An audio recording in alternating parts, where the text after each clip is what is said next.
Today we're going to talk about the interview process. All right, let's take a moment and talk about some of the types of questions that you could be asked during the interview process.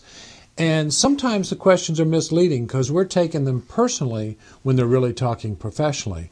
A good example would be if they were to say to you, "Tell me about yourself." You're sitting there saying, "Well, I like to go hunting on the weekends and like to go camping, take my family fishing, and I really enjoy that." Well, great answer, but that's not what they're asking. When they say, "Tell me about yourself," they are asking you to tell them about yourself in this job environment. They want to hear that, I enjoy coming to work with people that I get around and I have a good time with. I like an atmosphere of friendliness.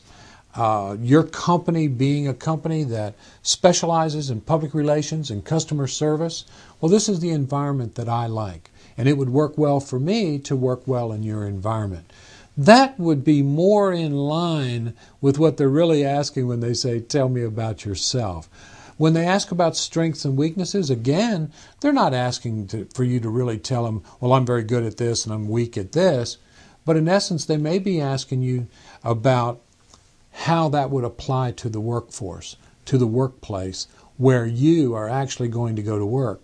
One of the simplest examples is you might say, I was told early on in my career that listening was a weakness, that I didn't listen very well because I was always ready to answer whatever it was they were saying. Well, the good news was they were right, and I figured that out. So what I've done now is I've taken a weakness of not listening very well. I've taken classes on it. I read books on it. I've done studies on it. And over the last few years, what I've really determined is I really wasn't a good listener, but now I've really trained myself to understand the importance of listening to the person in front of me before I try to answer.